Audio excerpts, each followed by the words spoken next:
Hello, friends. Welcome to our Dream Big Nation podcast. I'm Lisa Williams, and I'm so excited to introduce my new friend.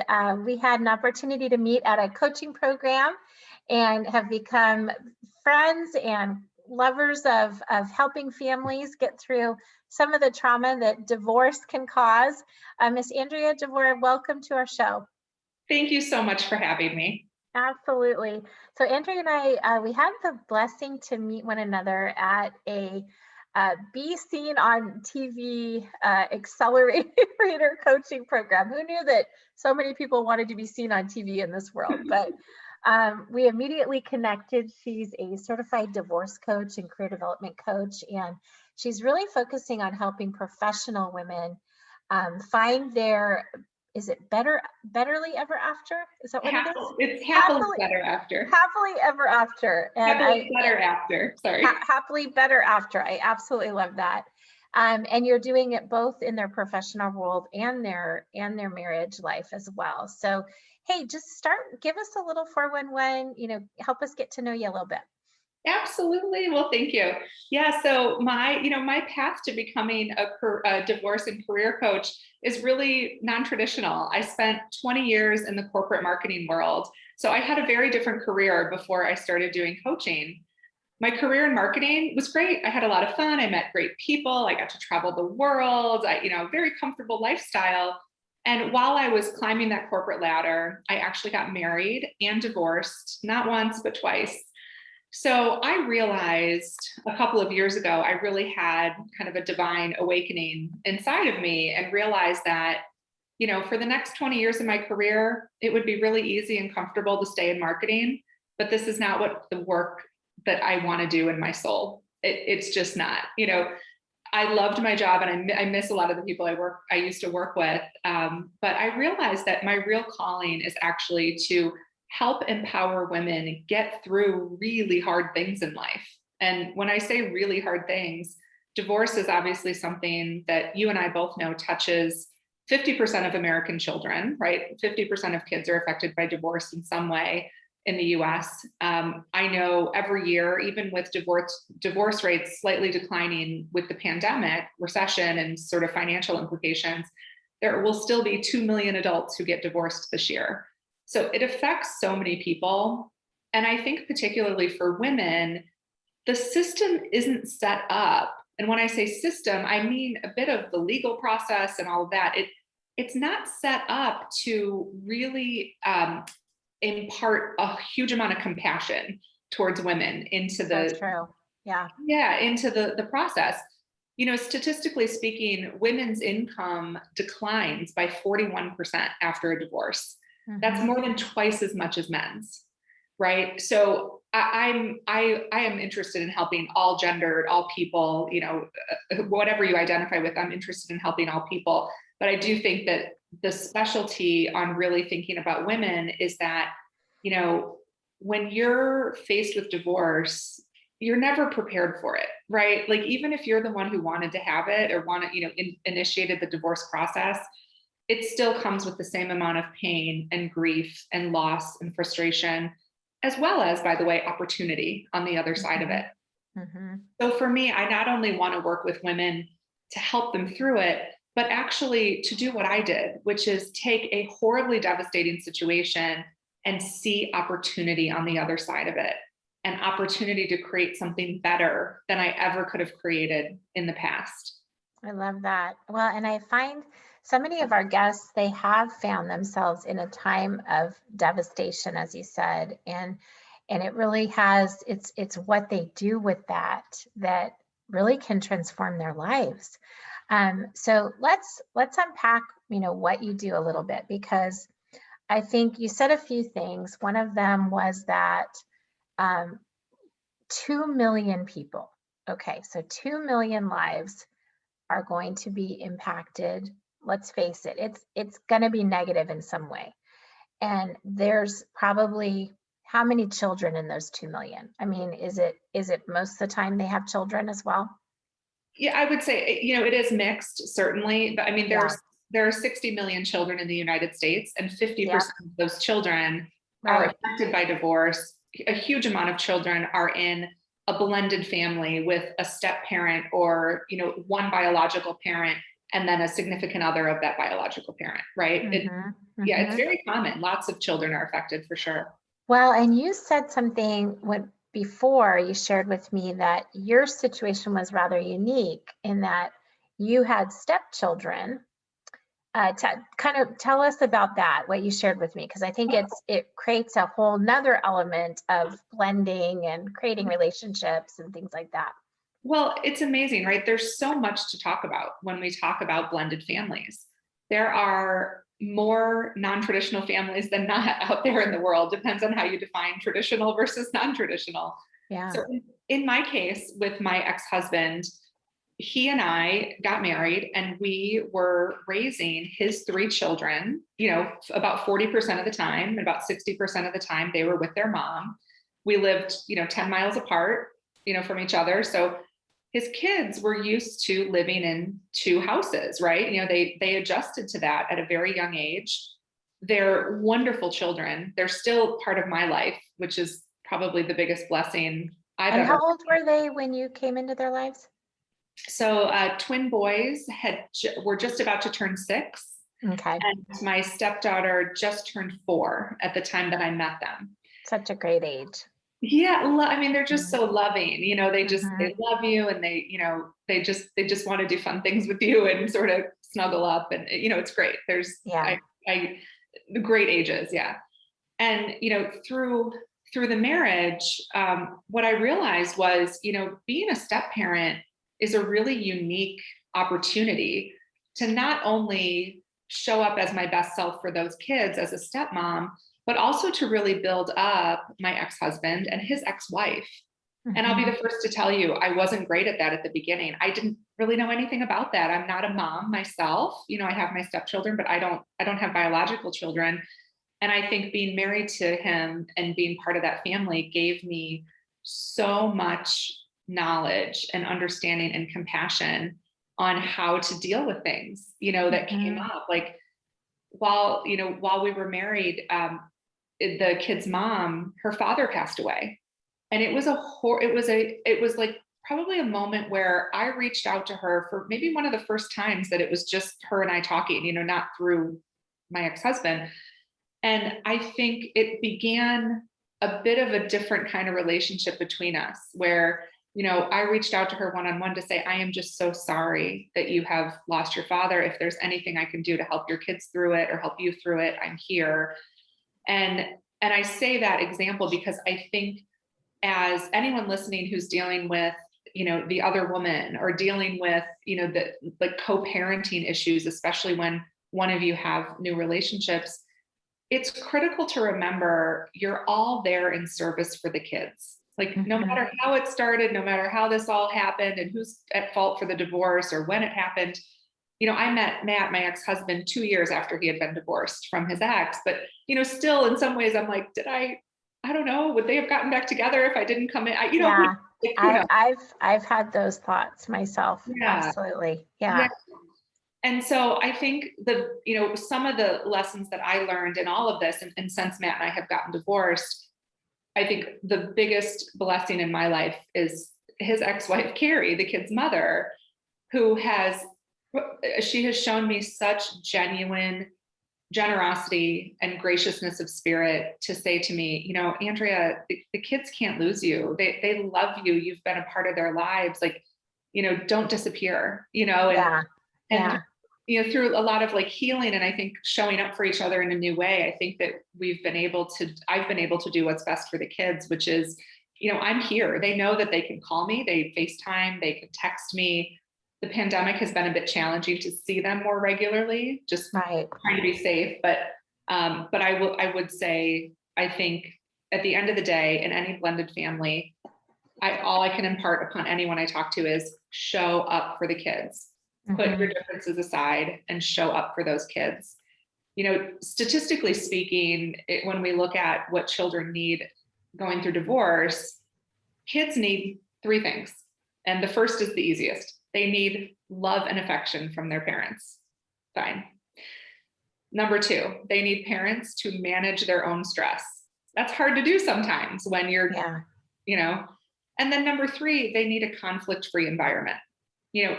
That's what the experts tell you. Love and affection, manage your own stress, and minimize conflict. And, divorce doesn't mess kids up. Those other things mess kids up. Right. Kids are affected by that. So so that's a little bit more about my personal story and trying to. And let's talk about that relationship, because, I think I may have shared with you my divorce. I don't know that this was definitely, I know it was a factor, but I had a very good friend that my husband, my ex-husband, it was revealed, started dating, after we decided to end things. And I felt a lot of resentment at first. She was a very, very close friend. And what's amazing is she's one of my best friends again, and it's because we have, I was blessed with forgiveness for both of them and myself, and I remember when I found out that, oh gosh, they're actually serious. This isn't just a kind of, rebound or whatever, right? Shoot, I'm going to have to really get clear on what I want this family to look like. And that was what it was focusing on the kids. So let me ask you a question, because this was interesting. I remember when we were first blending, right? And we had the first birthday party, and we were very blessed that our friends didn't choose sides. They just loved us all, and it was that first birthday party, and we were all actually pretty cool by then, but our friends felt so awkward. And so, I still remember that day. And, I think it lends a question to just society. And, unfortunately, I feel like society kind of puts us at odds with it, and it's almost promotes why would you forgive, and things like that. I mean, what are your thoughts on that? Right. Well, I have a lot of thoughts on that. So I think, first of all, I think you're right. I think society does promote that. And I also think, so you mentioned earlier, Lisa, one of the most important things is you said something about, time, right? And time heals, but I don't think it's about time healing. I think it's about what you said, which is it's what you do with that time that matters in terms of how well you can adjust to any new situation in life, whether it's divorce, blending the family, what have you. I think if you realize that what you do with your time needs to be deliberate and needs to be about healing, one of the first things you'll do is really kind of filter out those voices in your head, in your life, whether that's society or the people you surround yourself with who are saying negative things to you.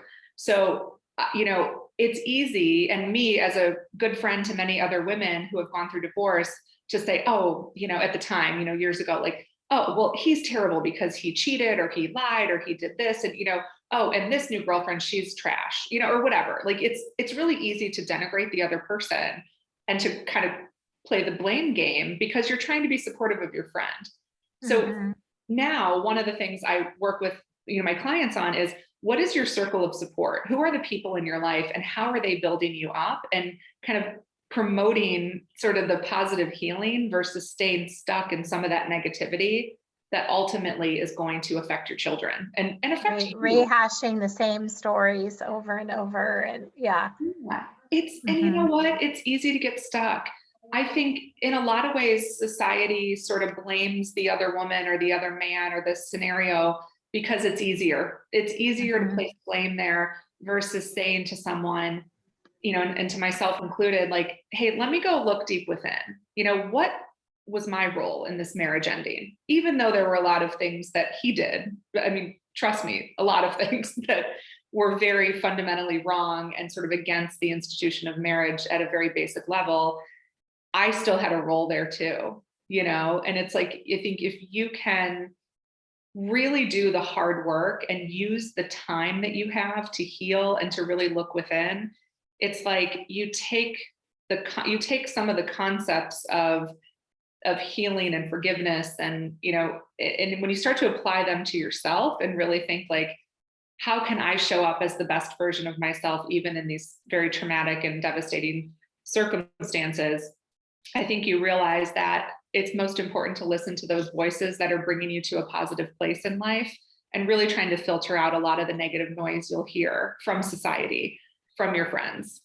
Yeah, I mean, I literally, there was this one time we were, Caroline and I, we actually, I consider her my co-mom. Like, she's amazing. She's helping me raise my babies, who are now like 21 and 18, right? Went through this a long time ago, but I remember when the boys were little, we actually were co-moms in one of their classes. And literally some of the other women actually they would talk behind our backs, like, it's weird, like, what are they thinking, and how crazy is that, right? You know, I didn't experience that exactly, but I have a sweet story that I think so my stepdaughter Sophia, when she wanted to get her ears pierced, and she had to wait a long time to do this, right? She was very focused on this for years. And so in our family, we're Catholic, and Sophia's mom is Catholic as well. And I actually got my ears pierced after my first communion, and so did Carrie, her mom. So it was funny because we said to Sophia, you have to wait until your first communion to get your ears pierced. And back when I was still married to her dad, she said, when we go to get my ears pierced, I want you to hold one hand and I want mommy to hold the other hand. Like, she wanted us both to be there. Oh, I love that. And this was, honestly, it was probably more than a year before the split. And then, after we split up and separated, and, the divorce proceedings happened, Sophia said to me, I still want that. I still want you to hold one hand and mommy to hold the other hand. And you know what we did? So that was, and again, that was part of sort of coming together and just saying, I don't care what the world thinks. Like, I don't, it doesn't matter to me what anybody else thinks about this, because this girl is a priority to me in my life, and her brothers are too. And trust me, I had more people than you can imagine, very well-intentioned, say to me, okay, now that the marriage is over, you have to say goodbye to the kids. A lot of people said that to me. And right. I had a therapist say that to me. Are you kidding me?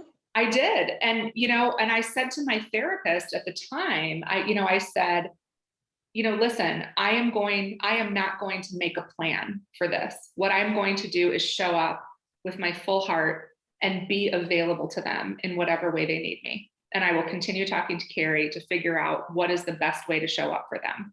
But I'm not going to force myself, nor am I going to disappear. That's not who I am. I'm actually baffled by this right now. I'm a psychology major. I almost became a marriage and family counselor. And you know what? It just brings to mind that we just don't know what we don't know. I mean, I think I can't imagine why, unless you are a damaging influence in a child's life, sure, why someone would ever recommend you disappear from a child's life.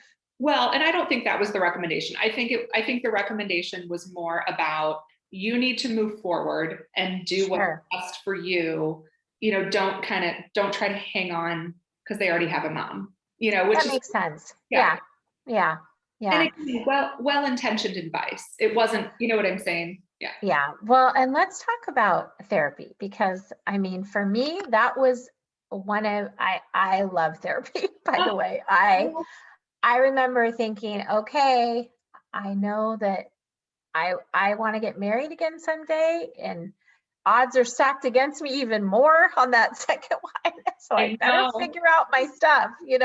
What was my part in this breakdown of our marriage? And I found out some very, unflattering things about myself that I'm still working on. Right. But tell us your thoughts on, how important is that? How important was that for your own healing? I would say paramount in my healing, in my journey, in life. So when I first got married, I was in my late 20s, and it was a quick marriage. We knew, we had a bunch of friends in common, we're in our late 20s. It's like, well, everybody's getting married, and it sounds so cliche, but we both fell into that trap of like, okay, well, this is the next step. We've been dating for a handful of years. We live together. Let's do it. And as soon as we got married, we realized, oh gosh, this is not right. And so I immediately went into therapy for myself after that. And it was the first time I ever had. So I was 30 years old, in therapy for the first time. And really, I have stuck with it. I'm in my early 40s now. So I've been in regular, I would say not weekly, but like pretty regular therapy for the last decade. And I think it's critical. I recommend all my clients go to therapy as well as do coaching, because it's two very different things. So I like to, and I'll make a quick distinction because I think it's actually helpful in the context of talking about psychotherapy. A lot of people ask, well, what's the difference between therapy and coaching? For therapy, a therapist is going to help you pick up your baggage or look at your unpack your baggage, right? You have baggage you carry with you. A therapist is going to help you look backwards and say, okay, how did all these things get packed in your suitcase, right? Like childhood patterns, influences, events that happen to you, right? That's sort of, therapy will help you do that. It's critical to know how you packed your suitcase in the first place and got your baggage. What a coach will do, and specifically a divorce coach, is help you pick up that baggage and move forward, right? What do you take out of your suitcase now? What do you need to put in? Like figuring out how do you move forward with your life. So for me, therapy has been really paramount in terms of looking back and understanding my role in that marriage, my role with my job, like what am I doing in the world? What's my spiritual connection? I've always been very religious, but I don't know that I've been as spiritually connected as I could have been before therapy. And I think then once I got into my second marriage, it was very different. I thought, oh, okay, well, I've learned so much and I already know what I need to know about relationships because I've been showing up for therapy, routinely, and I'm not going to make the same mistakes again. And indeed, I did not make the same mistakes, but it still was a very unhealthy marriage and relationship for me to get in on a lot of levels. And mental illness was involved. So, some of that you can't really help. That some of it out of your control. Yeah. There's nothing that, there's really nothing to be done about it other than to figure out, can I deal with this? Do we have enough to work on and enough of a basis? And is there enough of a commitment to get help? And, that wasn't there. So at the end of my second marriage, I think, 3 years ago, it was really difficult to believe in therapy for a while. Cause I'm like, but I shouldn't have fallen into this, not that I don't want to say the same trap, but I shouldn't be in another, failed marriage. I should have been able to prevent this for myself. And I will say, I think in terms of the work you need to do, it is all about making sure that you are going deep inside and not just doing things for self-comfort, but really doing things for self-care and self-healing. Self-comfort for me is like getting a manicure or taking a bubble bath or drinking a cup of tea. Self-care is like journaling about hard things. Self-care is showing up to my therapy appointment. Self-care is digging really deep and having tough conversations with people at work. Like those are things that help you take care of yourself. Whereas go ahead. And I think also you said something that hit me just then. I wanted to step in because I actually had to shop around for a therapist a little bit, because I think, you could go to a therapist that would just listen to you and feed into what you're saying. Well, I needed someone that was going to challenge me also and say, okay, certainly listen, but also let's unpack what your part of that was, right? Yeah. You said a few things that I want to circle back on. So you talked about your faith, and for my audience, they know my faith is I'm not just a fan of Jesus. I'm a disciple. Like I know that from the bottom of my soul that everything that I face in life, it is for me. It's not happening to me.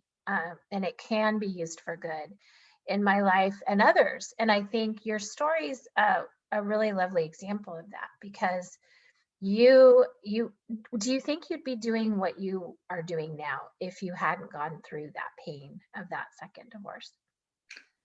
There is no chance. Right?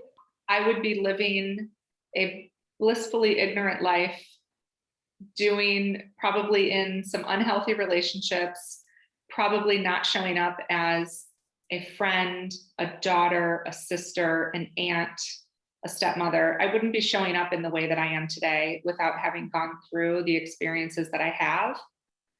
I've been touched by God to understand that a miracle is being able to look at something in a new light, to be able to look at tragedy as the biggest blessing that's ever happened to you in your life.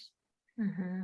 And there is, other than divorce, probably the most personal thing to me is and I don't talk about this a lot, but I feel safe talking about it with you and your audience, is I'm type 1 diabetic. Mm-hmm. And it was something that was really difficult for me to accept, because when I was diagnosed, I was very overweight.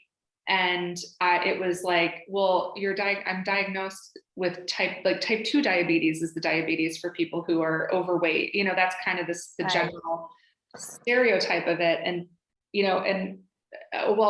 so I had like a dormant version of type 1 that was always with me, but didn't really kind of come to fruition until I was in my 20s. And it was that's the one that's normally as a child, you find out, right? Yeah. A large percentage of people who have type 1 get diagnosed by the age of 12. Mm-hmm. So, but it's possible, right? Maybe, I don't know what the stat is, maybe 10% of people get diagnosed as adults with type 1. So I'm part of that 10% or whatever the percentage is. And I might be wrong about that percentage. I just know it's a vast majority of people get diagnosed with that as children, if they have it. But one of the things that I realized over the past, 15 years having to deal with the diabetes is that at first, for years, it was something that I was so ashamed of. I didn't even tell people about it. And I would hide my insulin. I was so ashamed of it.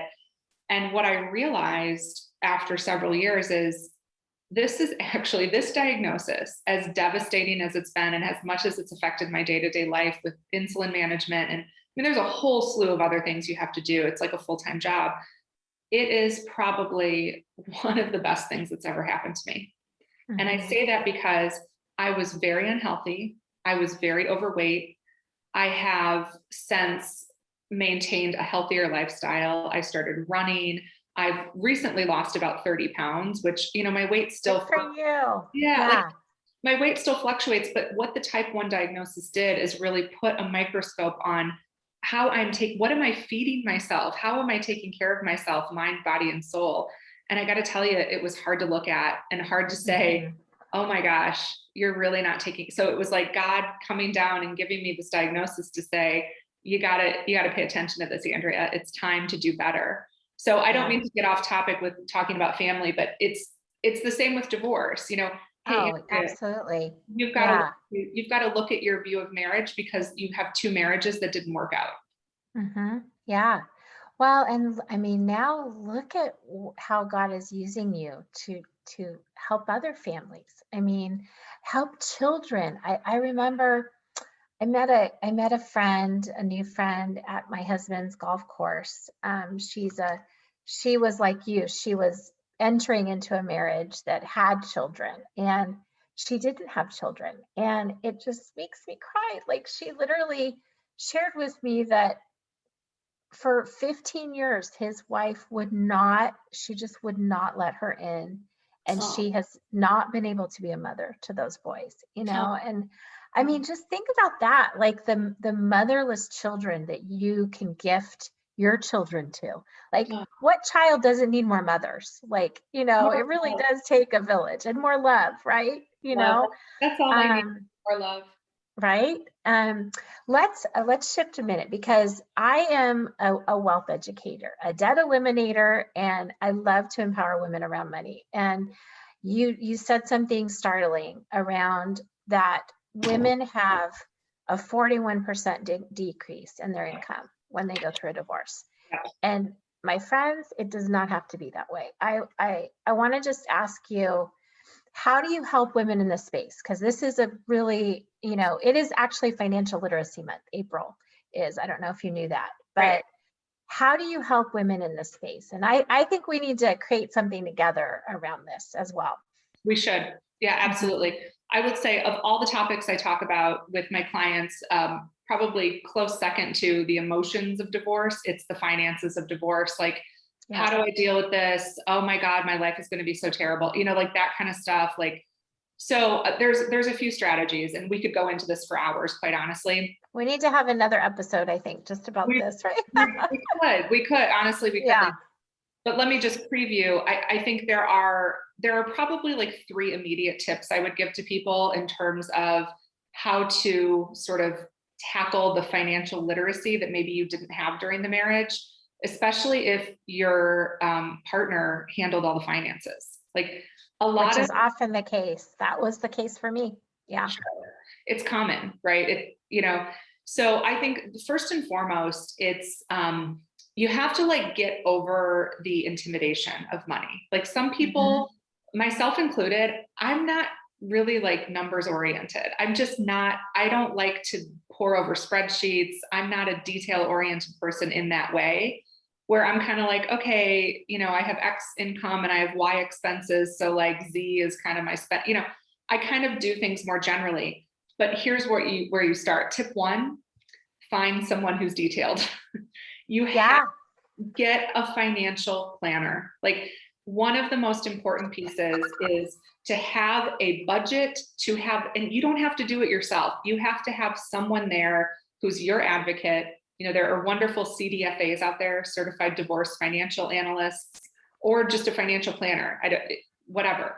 You need to have a budget. You need to get really clear. Step 1 is clarity, right? And kind of, it's like getting over that intimidation of, I don't even know where to start.